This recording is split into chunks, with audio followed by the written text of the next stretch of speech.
Ce que le virus, au fond, met à nu, c'est la contradiction entre les effets de notre santé, sur notre santé plutôt, et de ce que l'on appelle à tort le développement économique, et le sous-développement actuel de presque tous nos systèmes sanitaires, y compris de ceux des pays les plus riches de la planète.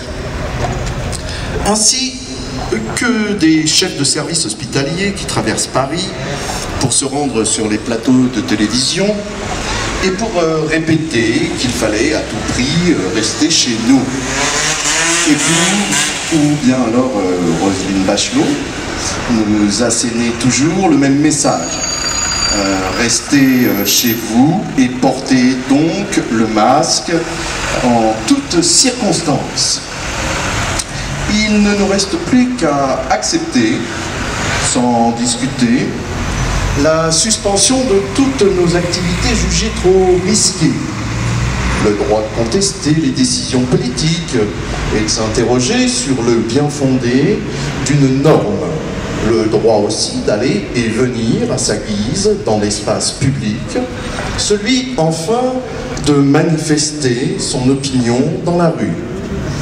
Tous les droits imprescriptibles sont devenus désormais des inconvénients, à la limite de la légalité, et qui se trouvent progressivement suspendus.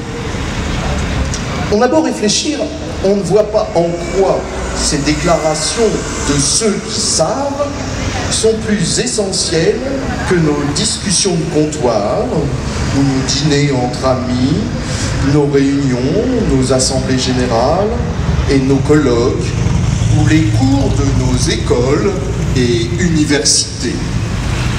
Tous suspendus, ou plus exactement congelés,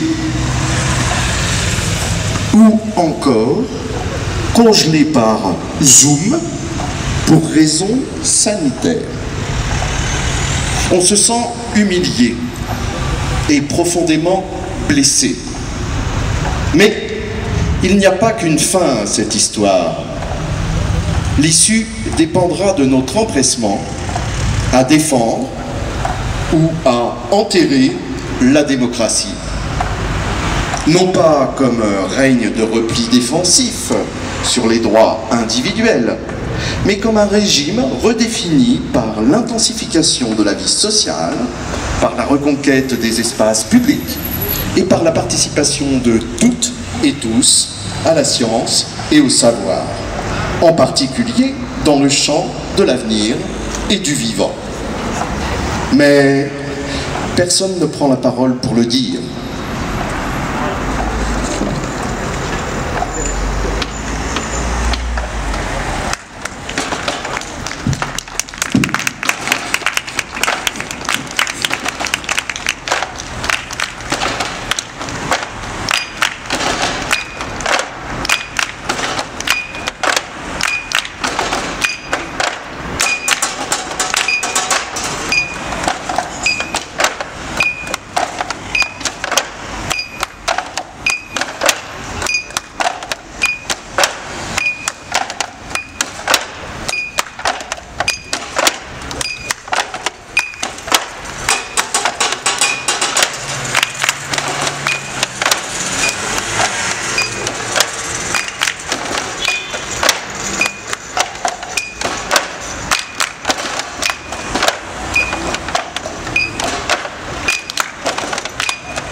quotidien qui glisse, masqué attestation, bien surveillé par la police. On va toucher le fond, on avale des couleuvres à longueur de journée. Et pour parfaire cette œuvre, faudrait qu'on avance isolé. Faut qu'on se réveille, faut qu'on se réveille, faut qu'on se réveille, faut qu'on se réveille.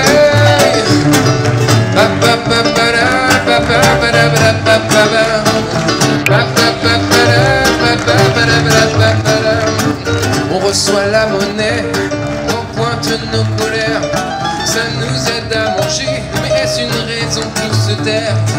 Précaire, intermittent, restaurateur, soignant, quels que soient nos métiers, nous voilà tous volés aux pieds. Faut qu'on se réveille, faut qu'on se réveille, faut qu'on se réveille, faut qu'on se réveille.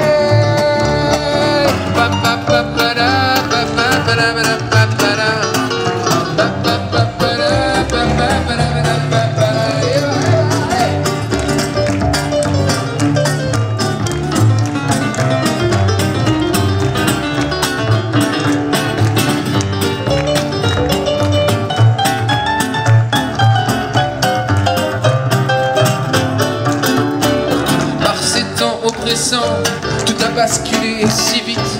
Gardons l'esprit critique face à ce monde incohérent. Retissons une histoire en prenant notre élan. À point serré, matin et soir, faisons vibrer ce chant.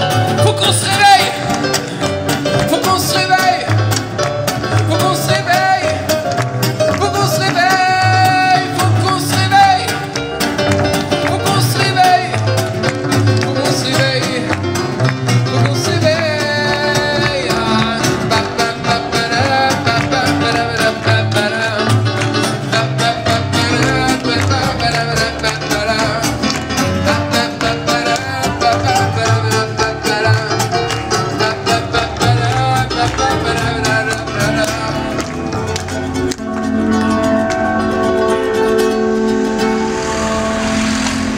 Nos quotidiens qui glissent, masqués attestation, bien surveillés par la police. On va toucher le fond, on avale des couleuvres à longueur de journée.